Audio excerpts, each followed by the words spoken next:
Здравствуйте! Пресс-центр Абхазского телевидения продолжает свою работу. Сегодня у нас в гостях министр туризма Абхазии Теймураз Хижба. Добрый день, Теймураз Владимирович. Здравствуйте, коллеги. Теймураз Владимирович, время подводить итоги курортного сезона. Можем ли мы сказать, что сезон 2020 состоялся? Уважаемые друзья, уважаемые коллеги, рад вас приветствовать. Спасибо, что вы пришли. Безусловно, можно сказать то, что туристический сезон 2020 года состоялся. Конечно, прежде чем говорить о тех месяцах, о августе, сентябре и октябре, когда наша страна была открыта, надо прежде всего вспомнить те месяца, туристические, классические месяца, когда наша страна была закрыта. Это прежде всего май, июнь и июль. Нам всем известно то, что граждане других государств не могли попасть на территорию Абхазии из-за закрытой границы, а граница была закрыта из-за пандемии, из-за коронавирусной инфекции. Прежде всего хочется отметить, что в эти месяца очень активно развивался внутренний туризм. Я считаю, это важно очень отметить. Особенно хочется отметить такую базу отдыха, как Аватхара. Ее посетили в этом году в 2 раза больше наших граждан, чем в прошлом году. Это не может не радовать. Развитие внутреннего туризма имеет особые плюсы. Также хочется отметить то, что несмотря на то, что новая база отдыха в Кодорском ущелье, но она уже пользуется большой популярностью. Мы сейчас говорим о Восточной Абхазии. Это тоже не может не радовать, потому что я считаю, что Восточная Абхазия — это перспективное направление в развитии туризма. Это я бы хотел отметить красным шрифтом, то что развитие внутреннего туризма в период закрытых границ — это очень важно для любого государства. Что касается предшествующих событий открытию границы.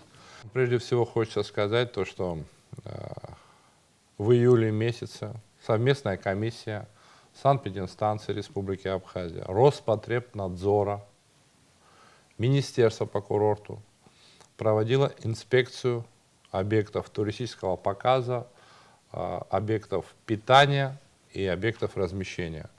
Хочу сказать сразу то, что объекты и питания, и размещения, и показа приятно удивили нас. Соответствующие выводы были сделаны Роспотребнадзором. В принципе, именно эти выводы и легли в основу документа того, который позволил открыть государственную границу Республики Абхазия. Хочу подчеркнуть то, что граница Республики Абхазия была открыта в зеркальном режиме, на одинаковых правилах и для Российской Федерации, и для Республики Абхазия. Это очень важно. Считаю, то, что открытие границы было правильным решением президента Республики Абхазия, руководства, правительства. Это подтверждает и мировой опыт, это подтверждает и мнение Всемирной организации здравоохранения, которая, безусловно, утверждает, то, что закрытие границы пагубно влияет на экономику страны. Более того, закрытие границы приносит ущерб не меньше, чем сама пандемия. За 2020 год ущерб для мировой туристической индустрии составил 320 миллиардов долларов. Это в 3 раза больше, чем в 2009 году во время мирового экономического кризиса. Более 197 миллионов человек остались без работы. Вот в таких условиях мы живем, к таким условиям мы должны приспосабливаться.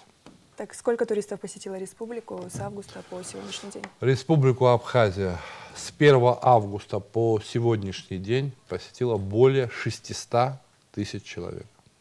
Это практически более 50%, чем в прошлом году. То есть от стабильной нормы посещаемости Республики Абхазия это, можно сказать, больше, чем половина. Считаю, что туристический сезон состоялся. А как туристические объекты соблюдали предписанные санитарные нормы? Кто-то их как-то контролировал? При инспекции объектов размещения, туристического показа, если даже объект не соответствовал всем нормам, представители комиссии, представители Роспотребнадзора, СЭС Республики Абхазия помогали им начать эту работу. Мы считаем то, что Абхазия была готова к туристическому сезону не хуже, чем любое сопредельное государство. А частный сектор вы как-то контролировали? Ну, я Это не сложно, буду лукавить, я скажу вам честно, то, что частный сектор контролировать невозможно.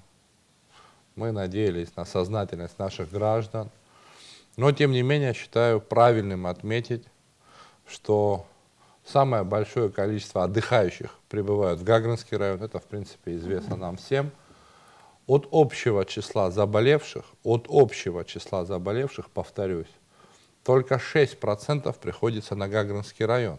То есть мы можем сделать вывод, что открытие границы не являлось решающим фактором для распространения коронавирусной инфекции в Республике Абхазия. Такие у нас сегодня реалии. Коллеги, ваши вопросы?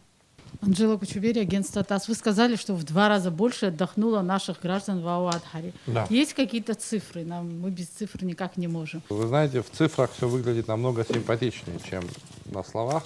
В 2019 году в целом в Аватхаре отдохнуло 735 человек в целом, а в 2020 году за 2 месяца 1500 человек. Виталий Шария, Эхо Абхазии. Вот меня заинтересовало упоминание вами базы отдыха в Кадорском ущелье. О ней как-то очень мало информации. Не могли бы чуть больше рассказать, где она открылась, сколько приняла отдыхающих? Ну, я вам, Виталий, могу сказать то, что эта база новая, как я уже до этого отмечал. Она находится рядом с приграничной зоной. Она в этом году только стала пользоваться большой популярностью.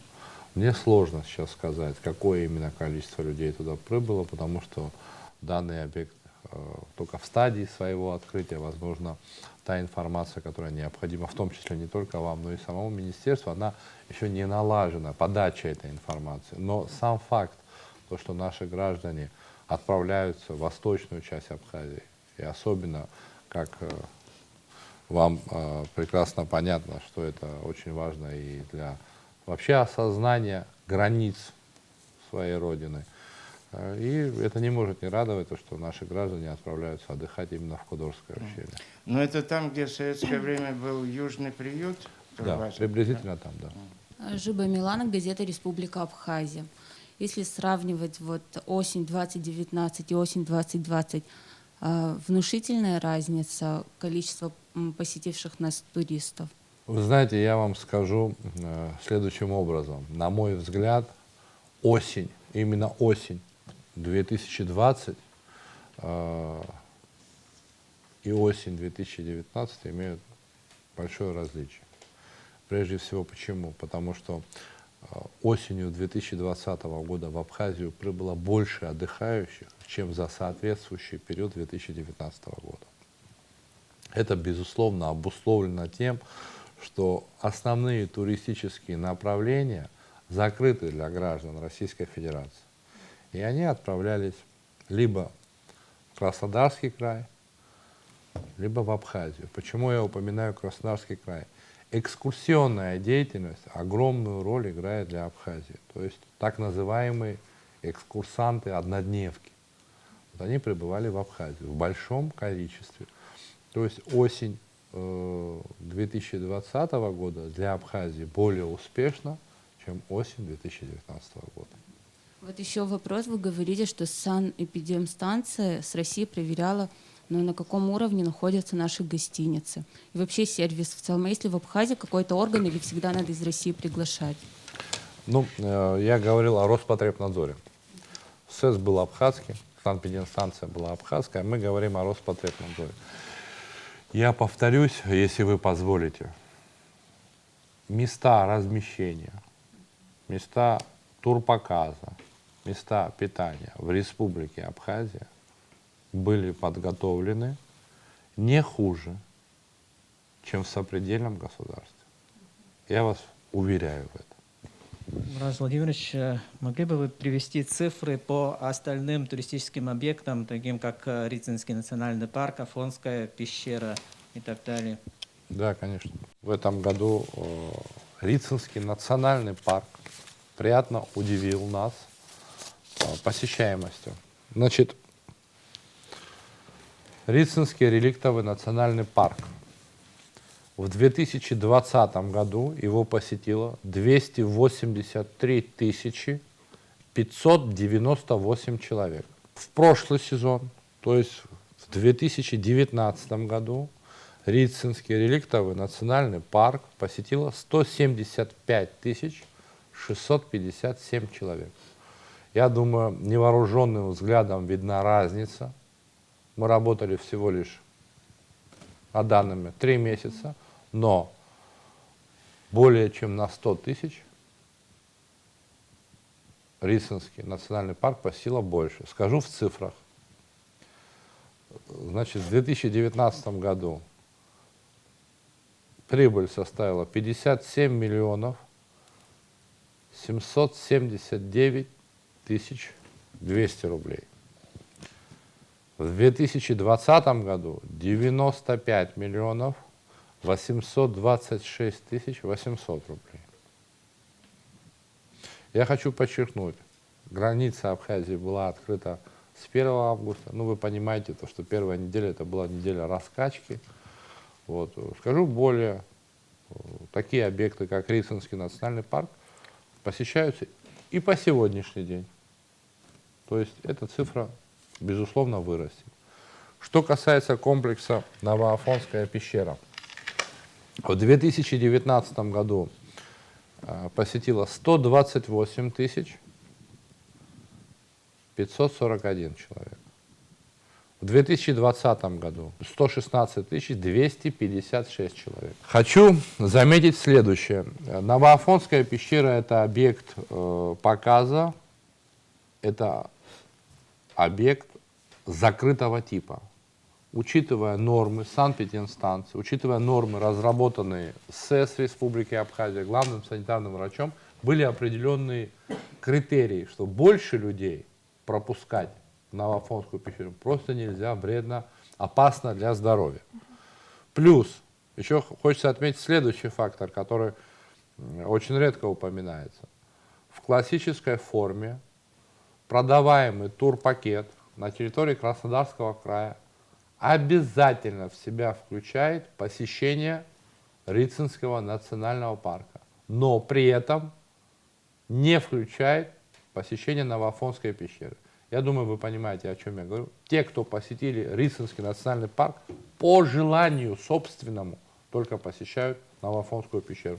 С этим связаны такие цифры и небольшое падение. Ну, как вы уже выше сказали, мы все знаем, что курортный сезон начался поздно, граница была из-за коронавирусной инфекции закрыта, но люди, которые задействованы в курортной сфере, они терпели убытки, проявляли недовольство, и часть ательеров настойчиво требовала открытия границ. А сейчас есть другая часть людей, которые сетуют на то, что именно из-за открытия границы началась вспышка у нас в стране. Интересно знать о количестве заболевших среди туристов. Статистика вот ведется какая-то? Вы знаете, значит, что касается статистики, я с последнего скажу, это сложно сказать. Если бы граница Республики Абхазия не была бы открыта, мы бы подверглись бы страшной критике. То есть это всегда была палка с двух концов. Если открытая граница — критика, если закрытая — была бы масса критики. Но в этой связи, мне кажется, самым главным критерием это благосостояние наших граждан. Это первое. Второе. Подчеркну, из 100% заболевших на территории Республики Абхазия только 6% приходится на самый посещаемый Гагринский район. Еще раз повторюсь, открытие границы не являлось ключевым фактором для распространения коронавирусной инфекции в Республике Абхазия. Сколько государственных туристических объектов у нас? Государственных туристических объектов у нас 3. Конечно, прежде всего это флагман туризма Абхазии, это объединение курортов Пицунда, Новоафонская пещера, гостиница Айтар. Также в ведение министерства входит национальная туристическая компания. Вы упомянули курорт Пицунда. Нынешним летом вокруг курорта мы знаем, что был скандал. Какая там сейчас ситуация, как работает данный объект и какую сумму заработал курорт Пицунда за нынешний курортный сезон? К сожалению, вы правы. Был конфликт. Нами было принято решение о смене руководства курорта Пицунда. Оно было реализовано, хотя это было связано с определенного рода конфликтом. Группа граждан препятствовала назначению нового директора, но тем не менее он был назначен, работает по сегодняшний день и будет работать дальше. Что касается предыдущего руководителя, насколько нам известно, он обратился в суд. Будем ждать судебного разбирательства. Считаю, что это решение было правильным. Проводится проверка соответствующими органами, о результатах которых вам будет известно позже. Какую сумму заработал курорт за нынешний сезон? Более 119 миллионов рублей. Естественно, это меньше, чем в прошлом году. Вы знаете, из-за каких обстоятельств курорт Пицунда работает всего лишь 3-й месяц. Есть сложности, но я думаю, мы с ними справимся. И к следующему сезону мы будем готовы и придем к началу следующего сезона, полностью осознавая, что происходило до в курорте Пицунда. Коллеги, вопросы? Тимураз Владимирович, сейчас курортный сезон, можно сказать, что он уже завершается, но предстоят новогодние праздничные дни многочисленные. Да. Есть ли какое-то бронирование в наших отелях? Кто-то забронировал уже? Анжела, скажу вам, значит, честно, бронирование на новогодние праздники, оно не активное в Абхазии. Оно обусловлено, на мой взгляд, на мой личный взгляд, следующим.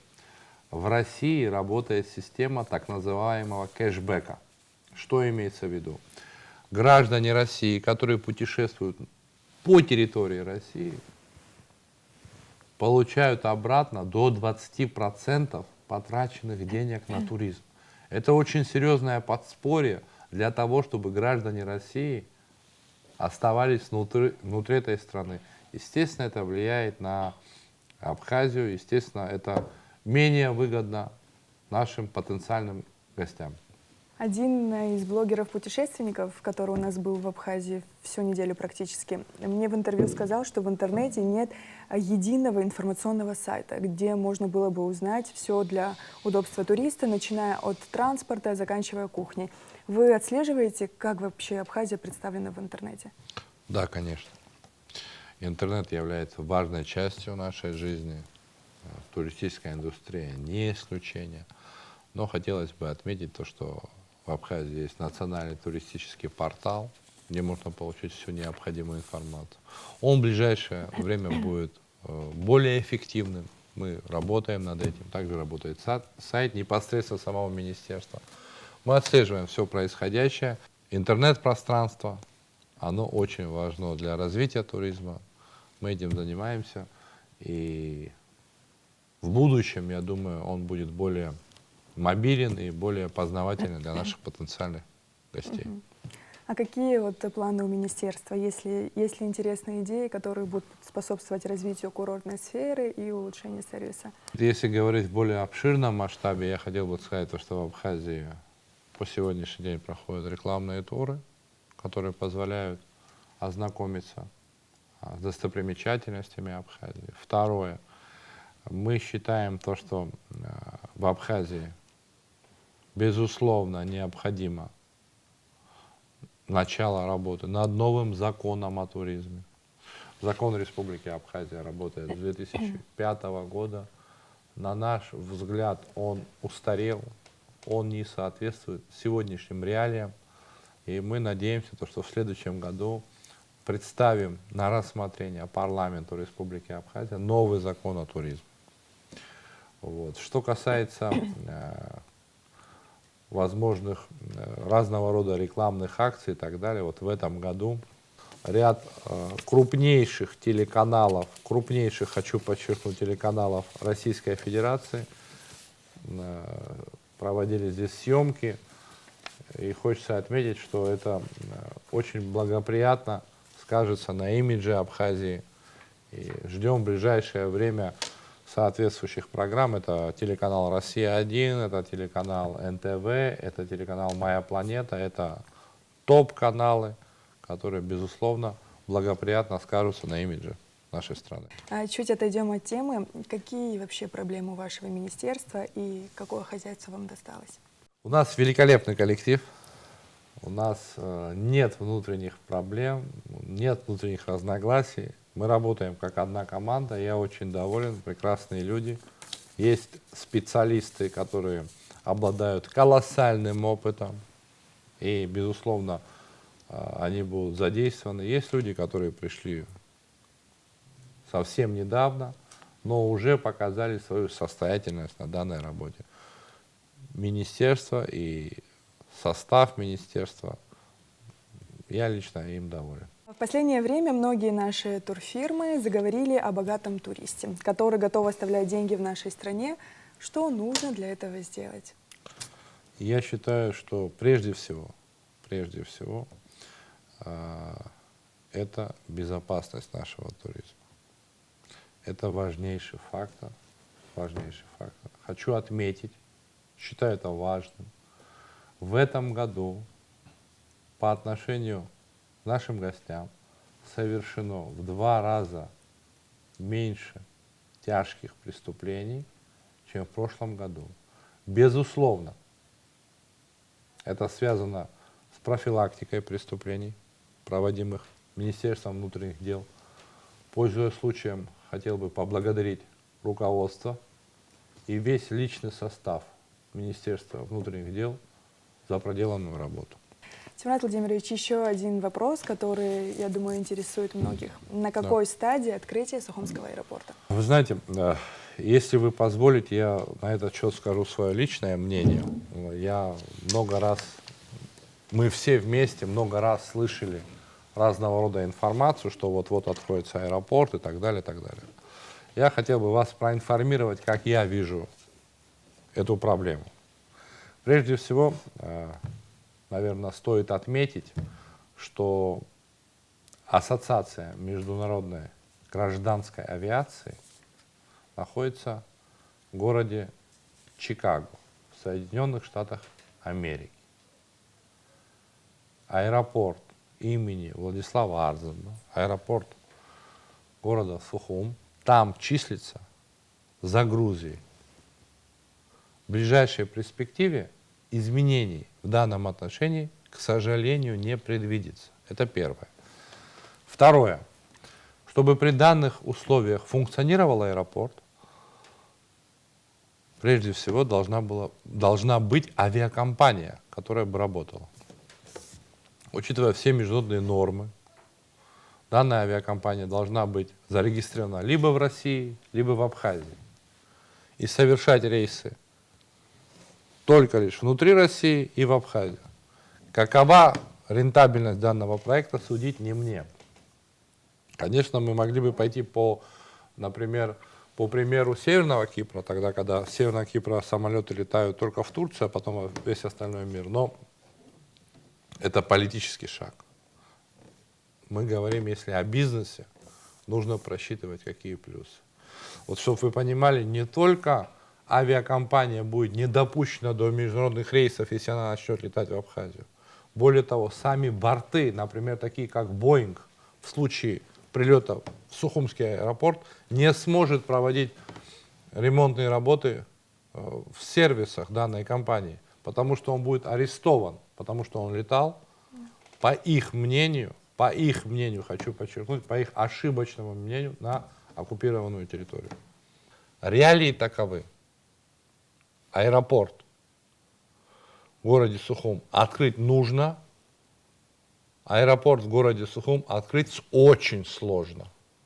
Очень сложно. И я считаю, спекулировать на эту тему не стоит. Это дарит ложные надежды нашим гражданам. Коллеги, есть вопросы? Если вопросов нет, я вас благодарю за то, что вы ответили на наши вопросы. На сегодня пресс-центр Абхазского телевидения завершает свою работу. До новых встреч в эфире.